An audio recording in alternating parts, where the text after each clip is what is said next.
Alright lads, my name is the Metagoblin and today I'm going to be teaching you how to turn and transform Skyrim into World of Warcraft with a load of mods.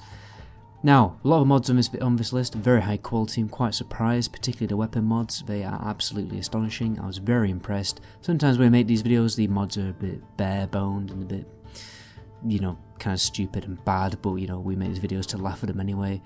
And so yeah.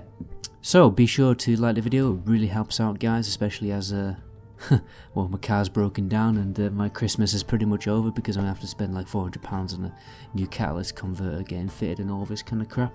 So yeah, please do like the video, make my Christmas a little bit more bearable because my Christmas is over. But oh well, I don't know why I'm banging on about it. And be sure to subscribe, right guys, so you don't miss my next video, where I'm going to be transforming Skyrim into The Witcher 3. I'm going to split this video into about, let's have a look here, 3 sections. Yeah, 3 sections. First one, we're going to go through weapons and armor, then we'll go through all the race mods, and then we'll just finish off with kind of dungeon mods, a few reskin mods, and kind of just like extra stuff you may want to check out. So for your weapon and armor mods, there is a number to choose from. I mean, all the most popular legendary weapons have been very perfectly designed and modded by this guy. He's called John at Skyrim. He's pretty much done everything that you need. And they just look amazing. I mean, they absolutely are astonishing. You've got Doom Hammer, Thrall's Shaman weapon. You've got Quel'Dalar, which is, I don't remember the lore of Quel'Dalar actually, but you got it in Wrath of the Lich King when you looted the battered hilt and all that kind of thing. It was kind of very overpowered weapon back in the day. You got the Ashbringers, you got the good Ashbringer, you've got the corrupted Ashbringer. I think you've also got like a version of it where it's not enchanted. I don't know what's going on there, but you've got Sulfuras, obviously, Ragnaros's hammer, yeah, Ragnaros's weapon. You got Thunder Fury and the Bulwark of Azeroth, that old classic, just crazy looking shield. It's basically, well, it's not a shield, is it? It's a wall. It's a wall with spikes on it, the Bulwark of Azeroth that dropped from Illidan from the Black Temple. And you even get Finkel's Lava Dredger, which is something that dropped from Molten Core. I think it was a druid weapon. And you can also get it as an heirloom now. And you even get Varian Rin swords, the King of Stormwind, or past King of Stormwind, I guess. Get his weapons. You don't even get them in World of Warcraft, so there you go, you get them in Skyrim. And you also get Shadowmourne, and they're all designed by John Skyrim. I take my hat off to him because those weapon mods are absolutely astonishing. You also have the Twin Blades of Azeroth, made by somebody else. Got quite a lot of downloads this one because it does look not bad. And you've also got this mod called Bigger Badder Lich King mod, or whatever it's called, where it basically adds the Lich King armor to the game. Doesn't look too bad. I've seen mods of this of this armor look absolutely horrendous, but this one, it doesn't look too bad. There was, I think, there's actually a mod for this, Oblivion as well. But anyway, yeah, you got 3 different types of Frostmourne, depending on whether you're going to use a one-handed weapon or a two-handed weapon, and then if you've got a two-handed weapon, which even works with a shield. You also got different options, whether you want to have a cape and look like a superhero, or you don't want a cape. Thing to note is you're going to have to absolutely max out your smithing to create this armor, because it is a little bit better than Daedric armor, so yeah. So now let's jump through all the race mods. I think the most impressive race mod out there is going to be the Blood Elf playable race. What I really like about this mod is it actually adds basically very authentic World of Warcraft racials to the game. For instance, you've got a mana drain spell. It's got a pretty simple mana drain spell with this race. Also adds some unique items to the game. Obviously, you got your classic looking Blood Elf armor and a few weapons and stuff like that. I think this is probably the most impressive looking race mod out there. You've also got a follower mod based on this mod, which I'll talk about just at the end of this section. Second mod, we've got Night Elf race. The Night Elf race has actually been made very lore friendly, as it in its method of implementing itself into the game, because it basically wings itself as a cross between the Wood Elf and Dark Elf races, so that is something I quite like. You've also got Dwarf race and followers. I mentioned this mod before when I was talking about Lord of the Rings videos. Basically, what I really like about this mod is they haven't just shrunk the model down like most other mods do, because that's just kind of weak.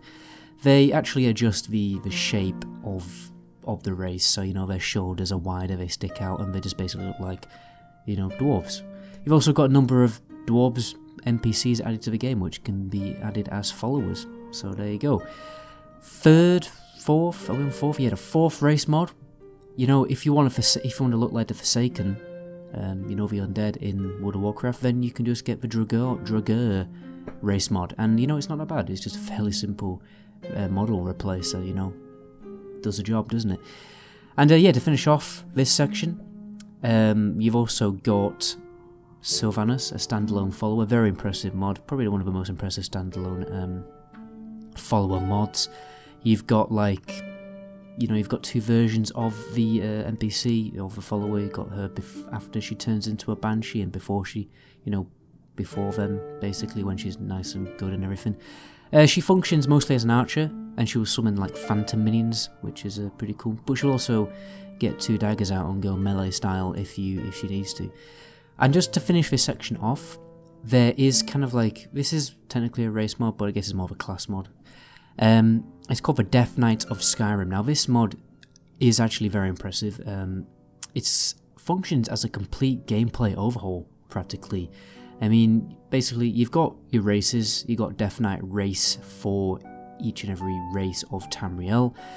And they all have their own special, you have your own special powers, and you can choose, basically when you get to level 10, you get to choose your own specialization. And you can change that whenever you want. You can be an Unholy Death Knight, a Frost Death Knight, or a Blood Death Knight. You've got powers like Raise Dead, and then you've got powers like Death Pact to sacrifice your minion and heal yourself.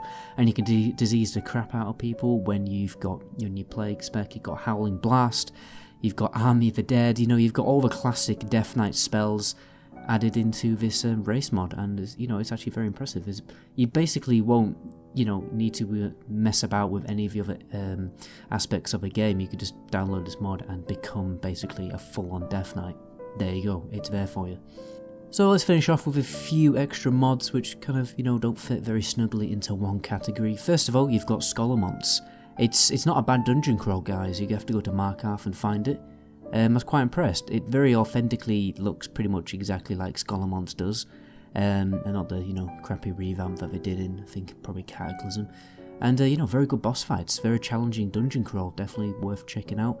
You've also got a couple of reskins, dragon reskins, precisely. You've got a DEATHWING ALDUIN reskin, which looks, it's really impressive, actually. I really wish it would be, the model would be bigger, though.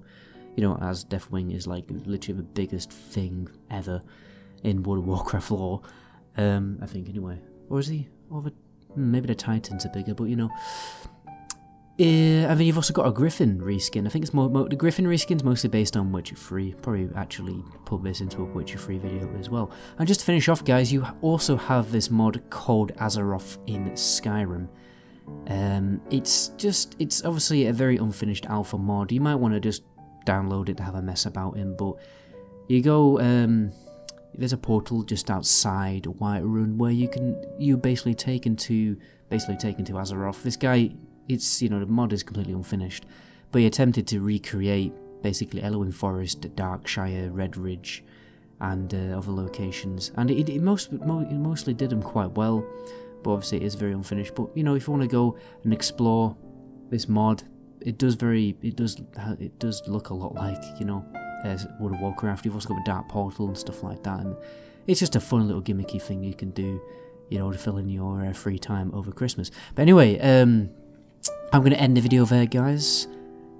You know, there'll be videos on the screen right now, very similar to this one. Stay tuned for the Witcher 3 transformation video coming very soon, and also more nostalgia trip videos. I'm going to be doing nostalgia trip videos for PS1 games and all the old Elder Scrolls games and all the old games, basically.